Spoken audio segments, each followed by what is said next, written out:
Good morning and welcome to study IQ my dear friends. आज 27 जुलाई 2021 है। हमारे table के ऊपर चार इंपॉर्टेंट टॉपिक्स हैं और सबसे पहले हम बात करेंगे न्यूज़ के बारे में, न्यूज़ हेडलाइंस के बारे में। Then will talk about India USA e-commerce. फिर जो हिमाचल में किन्नौर डिस्ट्रिक्ट में जो एक बहुत बड़ी ट्रेजेडी हुई है, इसके बारे में बात करेंगे। And then we have one article on immigration bill. अब ये इमिग्रेशन बिल जो है, इसमें हम बात करने वाले हैं कि खास करके जो मजदूरी करने के लिए अलग अलग देशों में, वेस्ट एशिया में, यानी कि सऊदी अरेबिया, कतार, बहरीन, इन सारे देशों में जो हमारे लोग जाते हैं, तो उनको क्या क्या तकलीफ़ें झेलनी पड़ती हैं। और ये भारत सरकार की रिस्पॉन्सिबिलिटी है कि उनकी देखभाल की जाए, उनके साथ कुछ गलत ना हो। तो इसको लेकर भारत सरकार एक नया बिल तैयार कर रही है। अब इस नए बिल में भी बहुत सारी खामियां हैं। इन सारी चीज़ों से पहले I would like to draw your attention to a very important fact कि यूपीएससी की अगर आप प्रिपरेशन कर रहे हैं तो स्टडी आईक्यू की बेस्ट टीम ने मिलकर एक complete online smart course design किया है। स्मार्ट कोर्स के interesting features, subjects, demo videos, price, सारी चीज़ें आपको हमारे मोबाइल ऐप या फिर हमारी वेबसाइट के ऊपर से ये सारी डिटेल्स मिल जाएगी। तो आज ही विजिट करें studiiq.com या फिर you can download our mobile app and you will find all important information. Lecture की पीडीएफ को डाउनलोड करना चाहते हैं, check out my Telegram channel. You can follow me on Facebook as well. तो news की बात करें, पहली खबर यह है कि हमारे देश की आन बान शान मीराबाई चनू का एक बहुत ही हीरोइक वेलकम किया गया जब वो जापान से वापस हमारे देश पहुंची। एज यू कैन सी, बड़े बड़े मिनिस्टर्स जो हैं उनके साथ तस्वीर में आपको नज़र आ रहे हैं। तो big congratulation to Mirabai Chanu. Lok Sabha ने दो बिल्स को पास किया है। एक है factoring regulation bill and national institutes of food technology bill. Bharat सरकार ने यह कहा है कि एक national centre of excellence for animation, visual effects, gaming and comics को तैयार किया जाएगा। भारत सरकार ने यह भी कहा है कि डिफेंस पब्लिक सेक्टर अंडरटेकिंग्स और ऑर्डिनेंस फैक्ट्री बोर्ड जो हैं, इसको प्राइवेटाइज करने का कोई भी प्रपोजल, कोई भी प्लान सरकार का नहीं है। Centre accredits 236 academies across country under Khelo India scheme. फिर कल हमने 22nd एनिवर्सरी सेलिब्रेट की कारगिल विजय दिवस की। आई एम श्योर आपने एक बहुत ही खूबसूरत फिल्म है जिसका नाम है लक्ष्य, आपने उस फिल्म को ज़रूर देखा होगा। एक बहुत ही इंस्पायरिंग, एक बहुत ही मोटिवेशनल फिल्म भी है। कारगिल का जो युद्ध हुआ था उसी के ऊपर ये फिल्म आधारित है।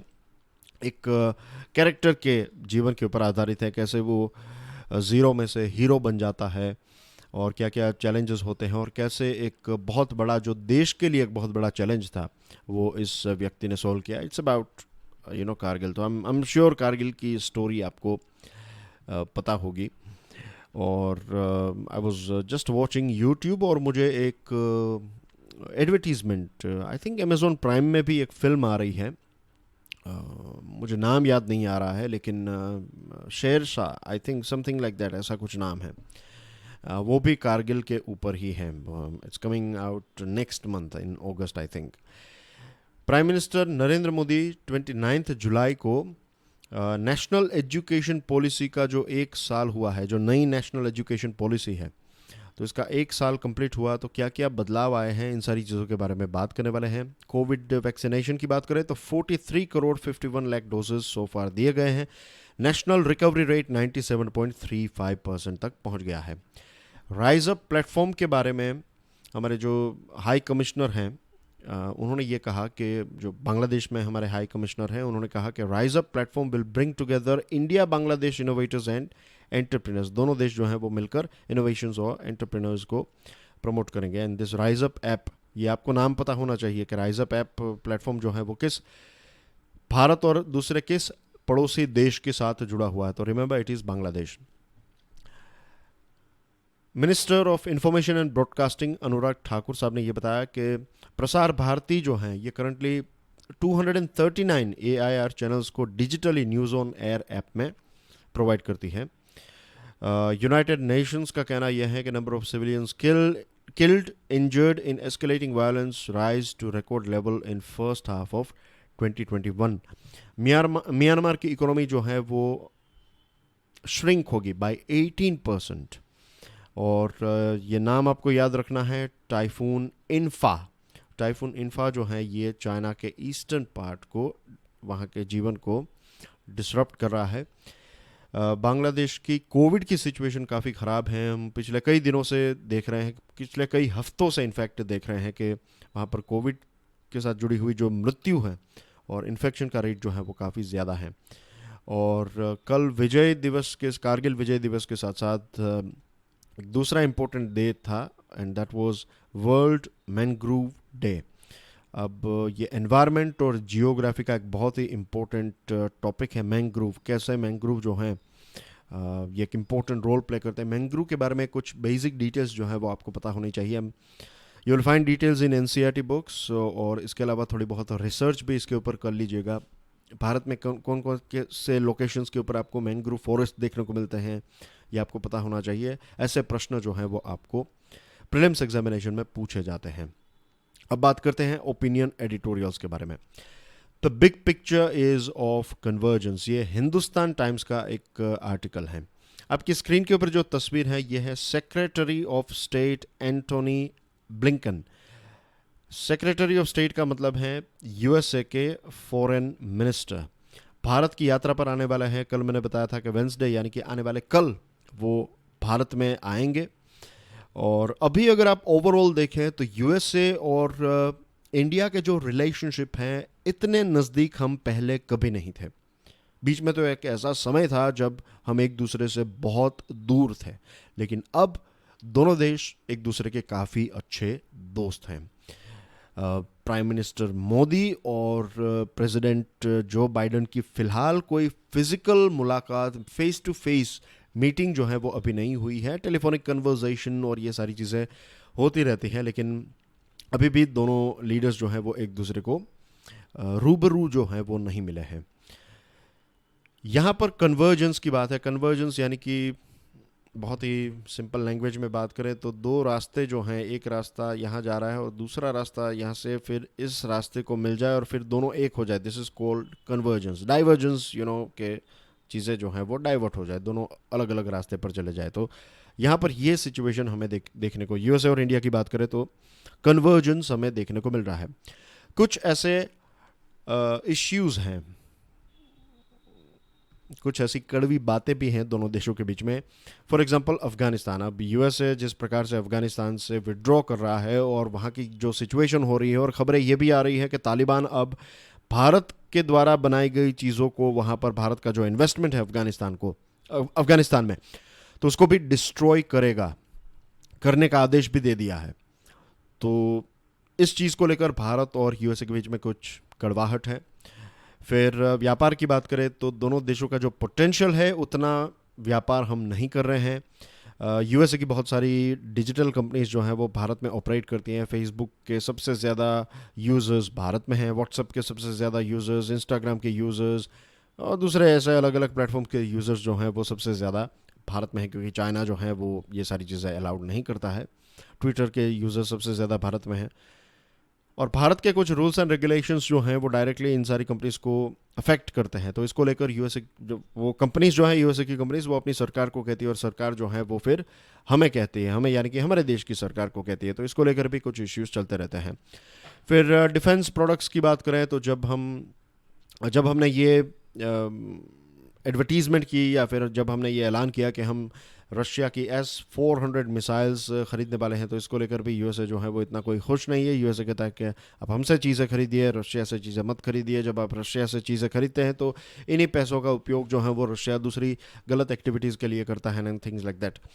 और फिर भारत सरकार जो नरेंद्र मोदी साहब की सरकार है, तो उसके बारे में एक परसेप्शन ये भी है यूएसए में कि सिविल राइट्स और डेमोक्रेसी और ये सारी चीज़ें जो हैं वो बुक पर ज़्यादा हैं, और ग्रास रूट लेवल के ऊपर सिविल राइट्स और इन सारी चीज़ों को तहस नहस किया जा रहा है। तो ऐसे कुछ टॉपिक्स जो हैं, ये कुछ ऐसे इश्यूज़ वाले या फिर प्रॉब्लम वाले टॉपिक्स जो हैं, ये दोनों देशों के बीच में है। लेकिन आज हमारा फोकस जो है वो प्रॉब्लम्स के ऊपर नहीं है, कौन कौन सी ऐसी चीज़ें हैं जिसकी वजह से दोनों देश एक दूसरे के नज़दीक आ रहे हैं, हम उसके बारे में बात कर रहे हैं। लेकिन ये कुछ ऐसे पॉइंट्स हैं जो आपको ध्यान में रखने चाहिए, जिसके बारे में आपको पता होना चाहिए। Okay, now let's move on to convergences. अब ये कन्वर्जेंस क्यों हो रहा है? सबसे बड़ा तो जो रीज़न है that is China. China is a glue, China is a sort of Fevicol या फिर फेविक्विक है चाइना, जो यूएसए और इंडिया को एक दूसरे के साथ जोड़ रहा है। जब जो बाइडेन साहब अपना कैंपेन कर रहे थे, जब उन्होंने तय किया कि he is going to be contesting for presidential election, तो उस टाइम पर वो चाइना के बारे में इतनी ज़्यादा नेगेटिव बातें नहीं कर रहे थे। इनफैक्ट ये भी बताया जाता था स्टार्टिंग में तो कि वो प्रो चाइना थे, कि वो ये मानते थे कि चाइना के साथ यूएसए के रिलेशनशिप अच्छे ही होने चाहिए। लेकिन फिर धीरे धीरे एक बदलाव देखने को मिला, और जब वो प्रेसिडेंट बन गए उसके बाद उनका एटीट्यूड जो चाइना की तरफ है वो काफ़ी जैसे मिस्टर ट्रम्प साहब का था वैसे ही है। अब वो क्लियरली और ओपनली कहते हैं कि 21st सेंचुरी में हमें दो बड़े जायंट्स में एक ऑटोक्रेसिस है, चाइना जैसे देश, और एक है डेमोक्रेसिस, यूएसए इंडिया जैसे देश जो हैं वो एक दूसरे के खिलाफ खड़े रहेंगे। ये मोर्टल कॉम्बैट हमें 21st सेंचुरी में देखने को मिलेगी, और सबसे बड़ा स्ट्रगल तो यूएसए और चाइना के बीच में ही देखने को मिलेगा। चाइना की बात करें तो चाइनीज़ लॉर यानी कि चाइना की कहानियाँ या फिर मान्यता ये है, वहाँ के जो ग्रेटेस्ट जनरल्स किनको कहा जाता है, वे जनरल्स नहीं जो युद्ध जीत लेते हैं, वे जनरल्स जो युद्ध बिना अपने दुश्मन को हार का स्वाद चखा दे, ऐसे लोगों को ग्रेटेस्ट जनरल्स कहा जाता है। और यही कोशिश जो है वो चाइना की चल रही है कि यूएसए के साथ युद्ध के किए बिना यूएसए को कैसे हराया जा सकता है। यूएसए के भी कुछ इंटरनल प्रॉब्लम्स है, जैसे कि वहाँ पर रेसिज्म है, क्लास डिवाइड्स हैं, पैसे वाले गरीब लोग, वहाँ पर भी ऐसे क्लासेस हैं यूएसए में। तो ये सारे जो डिविजन्स हैं यूएसए की सोसाइटी में, इस डिविजन्स की वजह से यूएसए और एक कमज़ोर देश बन सकता है। और अभी तक यूएसए का पूरा डिपेंडेंस जो है वो चाइना के ऊपर था। अब यूएसए के कितने सारे प्रोडक्ट्स जो हैं वो मेड इन चाइना थे, अब धीरे धीरे यूएसए जो है वो उसको कम करने की कोशिश कर रहा है, लेकिन it's not going to be that easy, वो इतना ईजी नहीं रहेगा। It will take decades to exit China. और अब चाइना भी अपनी अपनी नई नई टेक्नोलॉजीज़ निकाल रहा है, स्पेस में देख लीजिए, रिसर्च में देख लीजिए, हर क्षेत्र में चाइना जो है वो बहुत ही एक स्पीडीली आगे बढ़ रहा है। From this flows the need to build coalitions of willing around technology and innovation with one common characteristic, reducing dependence on China। कि चाइना के ऊपर निर्भरता जो है वो धीरे धीरे कम की जाए, और दूसरे से लाइक माइंडेड देश हैं जैसे कि इंडिया, और दूसरे वियतनाम हैं, फिलीपाइंस हैं, तो ऐसे देश, और इसके अलावा भी बहुत सारे देश हैं जिनके साथ मिलकर यूएसए काम करना चाहेगा। यूएसए ने खुद के अपने 5G, फिर सेमीकंडक्टर और दूसरी ऐसी जो टेक्नोलॉजीज़ है, इसको लेकर कुछ स्ट्रेटेजिक पेपर्स भी इश्यू किए हैं। ग्लोबल लेवल पर यह भी कहा जाता है कि यूएसए अब उतना ताकतवर, या फिर यूएसए अब नंबर 1 देश नहीं है।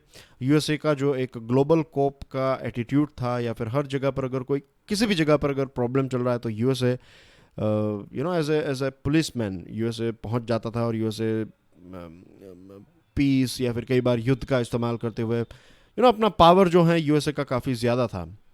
लेकिन अब बहुत सारी ऐसी जगह हैं जहाँ पर यूएसए आपको नज़र नहीं आ रहा है। ये भी कहा जाता है कि यूएसए का जो इकोनॉमिक बूम है वो भी फॉरेन फंडेड है, बहुत सारे देशों से, बहुत सारी अलग अलग एजेंसी से यूएसए ने काफ़ी सारा कर्ज भी लिया है। और जो फॉरएवर वॉर्स हैं, यानी कि इराक की बात करें, फिर अफ़गानिस्तान है, मिडल ईस्ट वाला रीजन है, अफ्रीका के बहुत सारे ऐसे रीजन्स हैं, तो वहाँ पर जो एक लंबे समय से यूएसए वहाँ पर हैं, और यूएसए पैसे इन्वेस्ट कर रहा है, अपने सोल्जर, टाइम, एनर्जी, ये सारी चीज़ें। और अब ये सारे टॉपिक्स जो हैं, ये यूएसए ग्लोबल कॉप की तरह काम करे, वो अब यूएसए के लोगों के इंटरेस्ट में भी इतना ज़्यादा नहीं है। They are not interested in that thing any more, ये नज़र आ रहा है।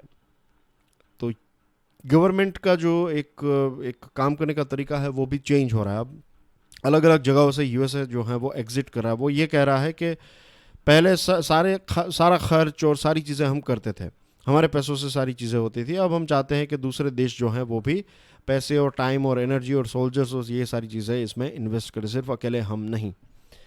तो क्योंकि यूएसए खास करके मिस्टर ट्रम्प के समय पर ये स्टेप थोड़ा पीछे लिया यूएसए ने, तो अब चाइना वो गैप जो है वो फिल करने के लिए तैयार हैं।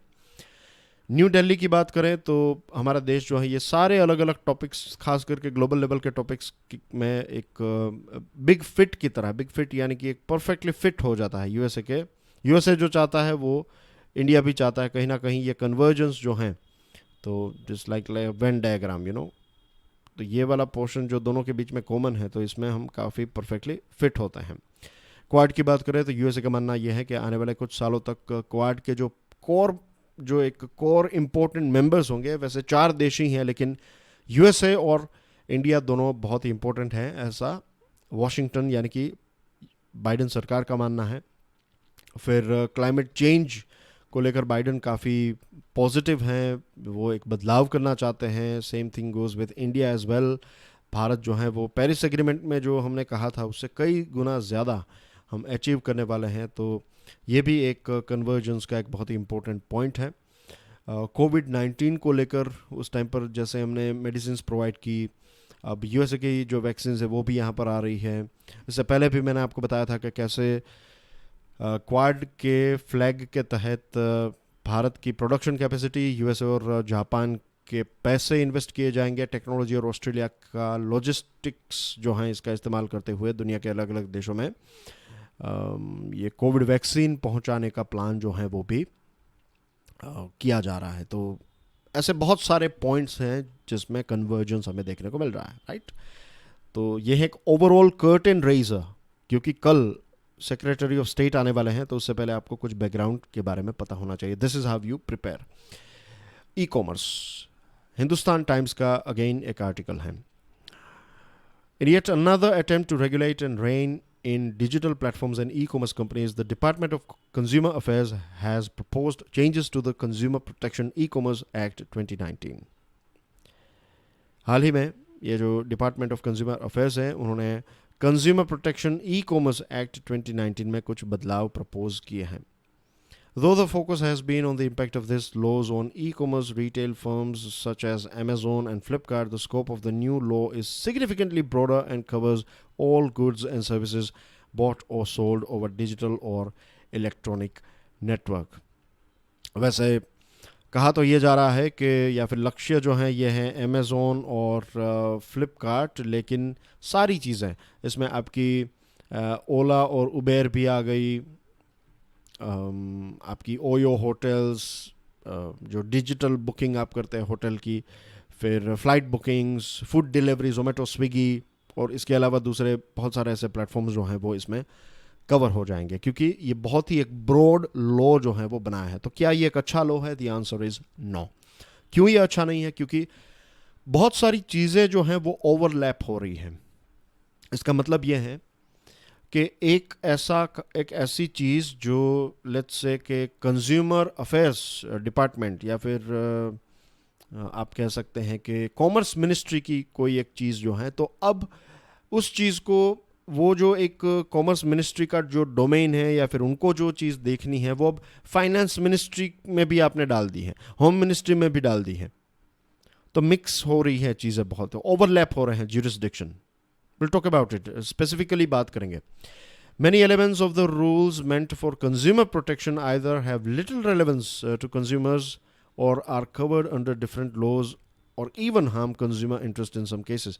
कुछ ऐसी चीज़ें हमें इस बिल में देखने को मिलती हैं जो बात तो हो रही है कि ग्राहकों की सुरक्षा के लिए, ग्राहकों को बचाने के लिए, ग्राहकों के हित के लिए ये बिल को डिज़ाइन किया गया है, लेकिन अगर एक्चुअली देखा जाए तो ग्राहकों का इसमें नुकसान हो रहा है।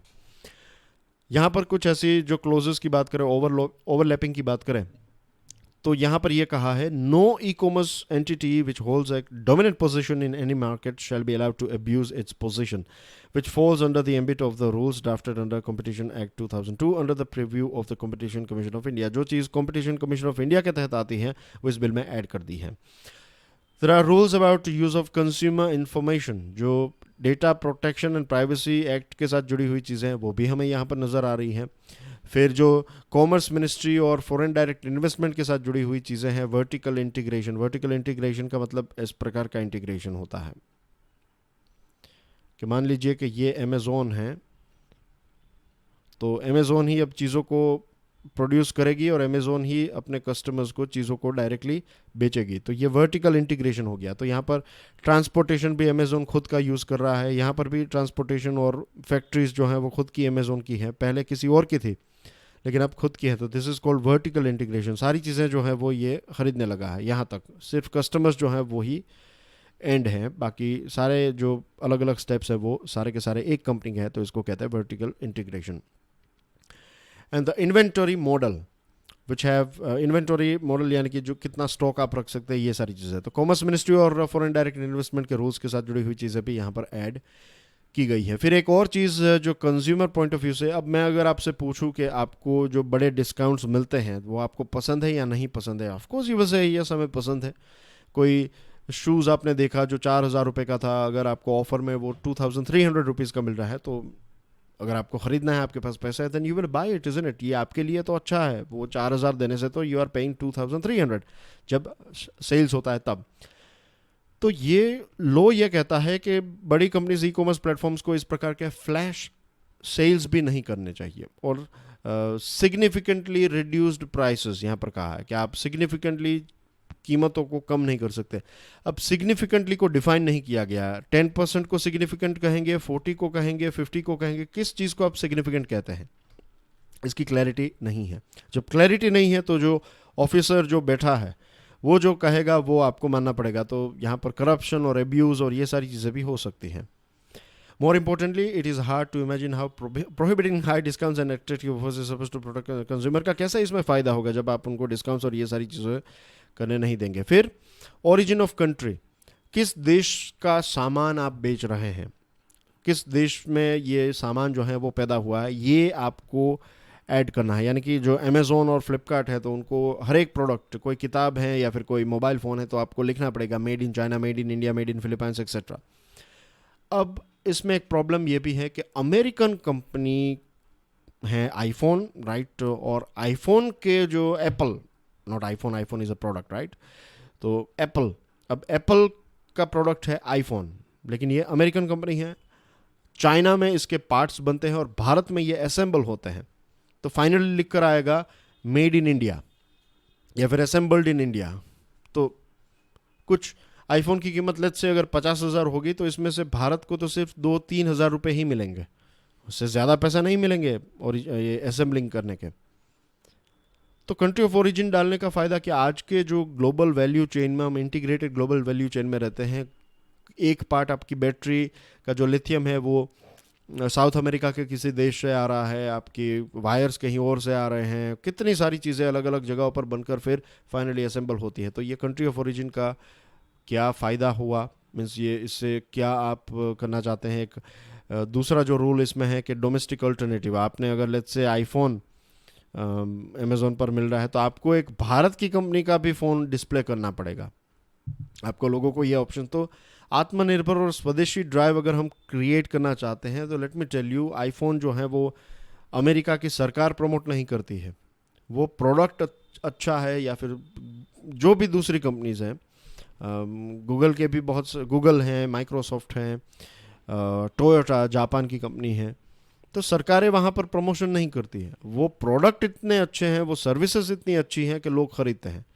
तो अगर हम आत्मनिर्भर और स्वदेशी ड्राइव को इंक्रीज करना चाहते हैं तो आप कितने भी उसकी एडवर्टीजमेंट कर दीजिए, it's not going to help.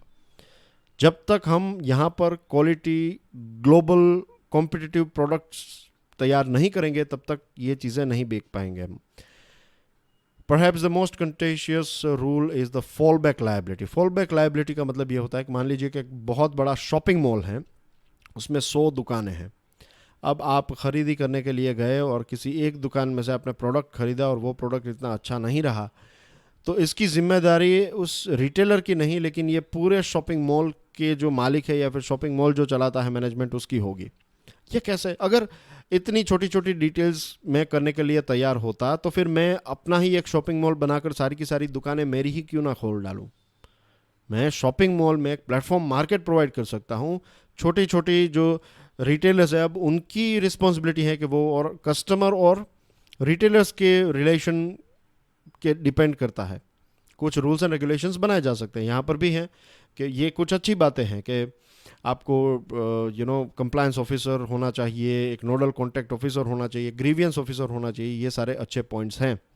लेकिन फिर ये जो आप बता रहे हैं कि इस बिल में जो है कि पूरी रिस्पॉन्सिबिलिटी, ये फॉल बैक क्लोज जो है इसमें पूरी रिस्पॉन्सिबिलिटी प्लेटफॉर्म की होगी, तो दिस इज़ नॉट गुड।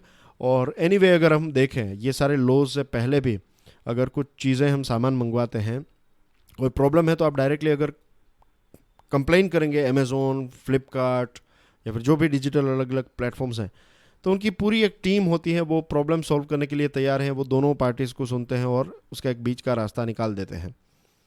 तो ये तो ऑलरेडी वहाँ पर है ही, और ये रूल लाने से तो अच्छा है कि हमारे यहाँ पर ऑलरेडी कंज्यूमर कोर्ट्स हैं, कंज्यूमर प्रोटेक्शन को लेकर लॉज हैं काफ़ी सारे। तो लॉज से कुछ नहीं होता, कंज्यूमर कोर्ट में कभी आप केस तो फाइल कीजिएगा, आपको पता चलेगा कितने साल चले जाएंगे कंज्यूमर कोर्ट में।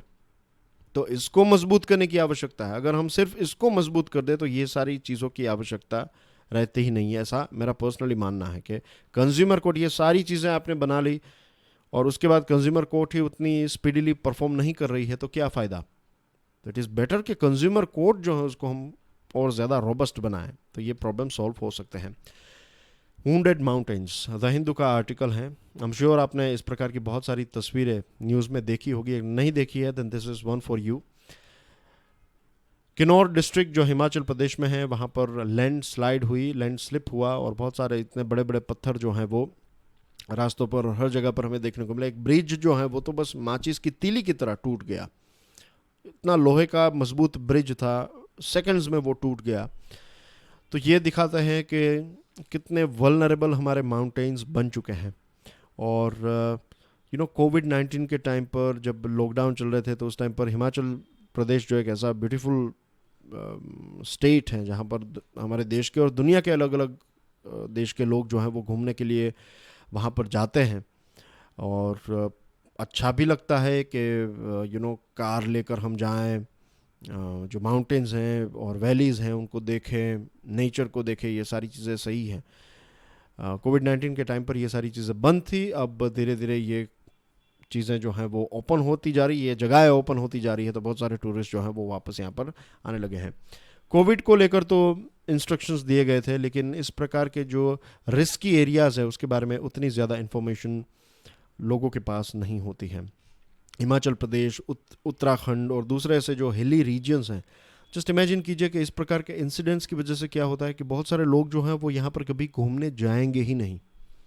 और क्लाइमेट चेंज की वजह से ज़्यादा बारिश हो रही है, कल हमने ये सारी चीज़ें डिस्कस की थी, और इन सारी चीज़ों की वजह से ये लैंडस्लाइड होना, मड स्लाइड होना, ये सारी चीज़ों की वजह से लोग इस प्रकार के रीजन में जाएंगे नहीं, तो वहाँ की लॉन्ग टर्म इकोनॉमी के ऊपर भी इसकी इम्पैक्ट देखने को मिलेगी। इसके अलावा हमने बड़े बड़े हाइड्रो इलेक्ट्रिक प्रोजेक्ट्स यहाँ पर कंस्ट्रक्ट करने का एक फैशन जो चली है सरकारों की, कि बड़े बड़े प्रोजेक्ट्स, बड़े बड़े डैम्स, क्या ये जेन्युइनली सस्टेनेबल हैं? क्या ऐसे रिस्की एरिया में हमें बड़े बड़े डैम्स, जस्ट इमेजिन कि अगर यहाँ पर भूकंप आता है और ये डैम टूट जाता है, तो जो यहाँ पर लेट्स से दिस इज़ यहाँ पर आपने डैम बनाया है और ये टूट गया, तो यहाँ के जो गांव हैं उनकी हालत, उनको वक्त ही नहीं मिलेगा, विद इन फ्यू मिनट्स ये पूरा पानी वहाँ पर आ जाएगा और सभी लोगों की, या तो ज़्यादातर लोगों की जो है मृत्यु हो जाएगी, उनका जीवन जो है वो तहस नहस हो जाएगा। तो क्या हम कोई दूसरे ग्रीन सॉल्यूशंस यहाँ पर नहीं निकाल सकते? बहुत सारी कमिटीज़, बहुत सारे रिपोर्ट्स एक लंबे समय से कह रहे हैं हमें कि ऐसे एरिया के अंदर हमें इतने बड़े बड़े प्रोजेक्ट्स जो हैं वो क्रिएट नहीं करने चाहिए, लेकिन पॉलिटिक्स की वजह से या फिर एक ज़िद की वजह से आप कह सकते हैं, या फिर कई बार ऐसा होता है कि साइंटिस्ट जो कहते हैं उनको सुनने के लिए जो डिसीजन मेकर्स हैं वो तैयार नहीं है। I think we need to find some creative innovative solutions. कि ट्रेडिशनल मेथड क्या थी उसके बारे में हम सोचें। इसके अलावा इलेक्ट्रिसिटी पैदा करनी है तो क्या हम विंड से, क्या हम सोलार से यहाँ पर इलेक्ट्रिसिटी पैदा नहीं कर सकते?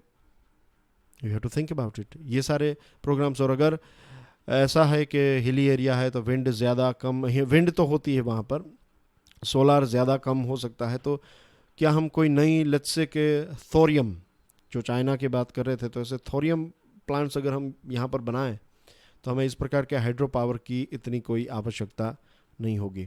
और ये जो नुकसान हुआ है, चलो सड़कों का, सामान का, ये सारा नुकसान तो हम पैसे कमा लेंगे, लेकिन जो एनवायरनमेंट को हम नुकसान कर रहे हैं, जो लोगों की जान चली गई, राइट, जो जंगल हम बर्बाद कर रहे हैं, इसकी क्या कोई कीमत लगा सकते हैं हम? It is impossible. हमें पता भी नहीं है, हमारे पास वो कैलकुलेटर भी, दुनिया में ऐसा कोई कैलकुलेटर नहीं जो हमें बता सके, क्योंकि आज आपने एक जंगल काटा, उसकी इम्पैक्ट आज से 100 साल के बाद क्या होगी, हम वो कैलकुलेट नहीं कर पा रहे हैं, हम सिर्फ एजम्पशन लगा पा रहे हैं। An immigration bill that does not go for enough, जैसे मैंने आपको स्टार्टिंग में बताया कि immigration bill 2021 ministry of external affairs ने एक पब्लिक डोमेन में रखा। अब इसमें कुछ खामियां हैं। जब भी हम हमारे प्रवासी भारतीयों की बात करते हैं तो हम बहुत ही गर्व से और शान से कहते हैं कि हमारे प्रवासी भारत जो हैं, हम दुनिया के अलग अलग देशों में आप कहीं पर भी चले जाए, आपको हिंदुस्तानी लोग जो हैं वो हर जगह पर देखने को मिलेंगे। तो ये हमारे लिए गर्व की बात है, लेकिन उनकी देखभाल करना, उनकी सुरक्षा, क्या उनके साथ कुछ गलत चीज़ें नहीं हो रही है, सारी चीज़ों की रिस्पॉन्सिबिलिटी भी हमारी होती है। जब हम उनकी अच्छी चीज़ों का क्रेडिट लेते हैं तो उनके साथ अगर बुरा हो रहा है तो उसका प्रोटेक्शन भी देने की जिम्मेदारी हम सबकी और हमारी सरकार की बनती है। अब हमारे देश के अलग अलग रीजन से, अलग अलग रीजन, दुनिया के अलग अलग रीजन में लोग जाते हैं। अगर हम बात करें तो आंध्र प्रदेश, केरला, ख़ास करके जो साउथ के स्टेट्स हैं, तो साउथ के स्टेट्स के बहुत सारे लोग जो हैं वो मिडल ईस्ट देशों में काम करते हैं। सऊदी अरेबिया, बहरीन, यूएई, कतार, कुवैत एक्सेट्रा, यमन। तो ये जो लोग वहाँ पर जाते हैं, ये कौन है? ये ब्लू कॉलर वर्कर्स हैं। ब्लू कॉलर यानी कि मेहनत मजदूरी का काम करने के लिए वहाँ पर जाते हैं। अब मेहनत मजदूरी का काम करने के लिए जाते हैं तो जनरली हम कह सकते हैं कि उनकी एक्सपर्टीज़ जो है वो लॉ में नहीं है। वो इन सारे कानूनों के बारे में उतनी ज़्यादा उनको बेसिक नॉलेज होगी। जब वो आप जानेंगे तो आपको पता चलेगा आपकी इंडस्ट्री में या फिर आप वहाँ पर काम करें तो क्या करना है, डूज एंड डोंट्स आपको पता चल जाएगा। लेकिन आपके सारे अधिकार, क्या क्या चीज़ें आपके हित में और सरकार आपकी कितनी देखभाल कर सकती है, ये सारी चीज़ों के बारे में लोगों को, ज़्यादातर लोगों को पता नहीं रहता है। ज़्यादातर लोगों के साथ ये भी होता है कि वो वहाँ पर पहुँच जाते हैं, फिर उनका पासपोर्ट, उनके जहाँ पर काम कर रहे हैं तो वो पासपोर्ट ले लेंगे।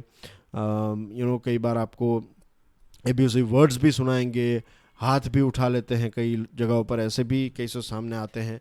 और बहुत सारी ऐसी चीज़ें हैं जो कभी हमारे सामने नहीं आती। कई डॉक्यूमेंट्रीज ये भी कहती हैं कि जो बड़े बड़े पैसे वाले लोग हैं वहाँ पर, तो उनके वहाँ पर महिलाएं जो हैं वो एज ए मेड वहाँ पर 24/7 उनकी ड्यूटी रहती है, कभी छुट्टी नहीं मिलती, सालों तक वहाँ पर काम करना है। और कई बार उनका रेप किया जाता है, उनके साथ इस प्रकार के व्यवहार भी, लेकिन वो किसी को अपनी सिचुएशन नहीं बता सकती क्योंकि उनको पता ही नहीं रहता है और सरकार को भी इन सारे लोगों के बारे में इतना ज़्यादा पता नहीं रहता है। लेकिन कई डॉक्यूमेंट्रीज में ये सारी चीज़ें हमारे सामने आती हैं। अब ये जो नया बिल है इसमें खामियां क्या क्या हैं? खामियों की बात करें तो पहले जो इमिग्रेशन एक्ट 1983 था तो उसको अपग्रेड करने की कोशिश ये बिल कर रहा है। जो 83 वाला कानून है उसमें है कि गवर्नमेंट सर्टिफाइड रिक्रूटिंग एजेंट्स जो है, जो इंडिविजुअल है या फिर गवर्नमेंट या फिर पब्लिक एजेंसी, प्राइवेट एजेंसी है, तो ये गवर्नमेंट सर्टिफाइड होनी चाहिए, राइट। और जो एजेंट्स हैं तो उनको ये सारी चीज़ें ध्यान में रखनी है, सर्विस फ़ी और ट्रैवल और सही डॉक्यूमेंट्स होने चाहिए, ये सारी एक्सेट्रा चीज़ें जो बेसिक चीज़ें हैं। अब ये नया बिल जो है वो क्या चीज़ें इम्प्रूव करना चाहता है, वो ये सारी चीज़ें कि भाई लोगों का ध्यान रखा जाए, उनके साथ गलत ना हो, राइट, वेलफेयर कमिटीज़ एक्सेट्रा। लेकिन ह्यूमन राइट एंगल जो है वो इस बिल में हमें नज़र नहीं आ रहा है। दूसरे देश जैसे कि फिलीपाइंस के भी बहुत सारे लोग जो हैं वो मिडल ईस्ट में काम करते हैं, लेकिन फिलीपाइंस जो है वो अपने काम करने वाले लोग या फिर ये जो लोग हैं फिलीपाइन के जो डायस्पोरा है, तो उनको एक डिग्निटी और उनके फंडामेंटल ह्यूमन राइट्स और फ्रीडम को लेकर फिलीपाइंस बहुत ही स्पेसिफिक है। हमारे यहाँ पर हमने इतना कोई ख़ास जोर नहीं दिया है। फिर ये जो दूसरा प्रॉब्लम है वो ये है कि इस बिल में जो सर्विस फ़ी है वो मज़दूर को ही पे करनी है, लेकिन इंटरनेशनल लेबर ऑर्गेनाइजेशन और आप दूसरे जो प्रिंसिपल्स हैं, ILO general principle and operational guidelines, वो ये कहता है कि जो एम्प्लॉयर हैं, जो आप जिस जगह पर आप काम कर रहे हैं, आप इंडिया से सऊदी जा रहे हैं तो सऊदी की जो कंपनी है वो आपके ये सारे वीज़ा के, एयर ट्रैवल के, मेडिकल एग्ज़ाम और सर्विस चार्ज, ये सारी चीज़ें जो हैं वो ये कंपनी को उठाने हैं, मज़दूर को नहीं। लेकिन हमारे यहाँ पर मज़दूरों से $1,500, $1,100, इतने डॉलर्स लिए जाते हैं। और क्योंकि यहाँ पर उनकी मजबूरी है, वो काम नहीं मिल रहा है, वहाँ पर काम मिल रहा है और एक बड़ा सपना है कि वहाँ पर 5-10 साल काम करेंगे तो यहाँ के सारे प्रॉब्लम सॉल्व हो जाएंगे, तो इसलिए वहाँ पर जाते हैं।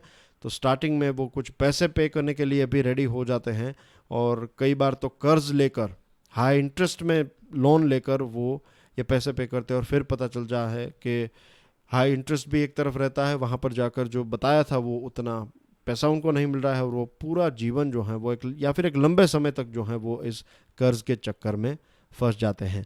इस बिल में प्रॉब्लम यह है कि अगर कुछ गलत हुआ तो ये जो मजदूर हैं उसको 50,000 रुपये का फ़ाइन पे करना पड़ेगा या फिर उसका पासपोर्ट कैंसिल हो जाएगा। तो जो पीड़ित हैं उसके ऊपर फ़ाइन यहाँ पर लग रहा है। तो सरकार को ये जो ड्राफ्ट है इसमें बदलाव की आवश्यकता है। ड्राफ्ट को और ज़्यादा ग्रास रूट लेवल के साथ जोड़ने की आवश्यकता है कि इन सारे लोगों के साथ जो बुरा व्यवहार होता है, जब उनके साथ एब्यूज़ होता है, उनको चीट किया जाता है, ये सारी चीज़ें होती है, तब वो किसके पास जाएं। तो ये सारी चीज़ें क्लियरली उनको एक ट्रेनिंग देकर यहाँ से भेजना है। और जो एजेंसीज हैं बीच में वो भी बहुत ज़्यादा चार्जेस लेती हैं। ये सारे चार्जेस उनको एम्प्लॉयर से लेने चाहिए, एम्प्लॉइज़ से नहीं। तो वी नीड टू चेंज, ये सारे बदलावों की आवश्यकता। और महिलाओं की सुरक्षा को लेकर भी इसमें इतनी कोई ख़ास बात जो है वो इस बिल ने कवर नहीं की है। That's everything in today's discussion. कल जो प्रश्न पूछा था उसका आंसर आपकी स्क्रीन के ऊपर है। This is your new question. I will see you tomorrow. Till then enjoy your studies. God bless you all. जय हिंद।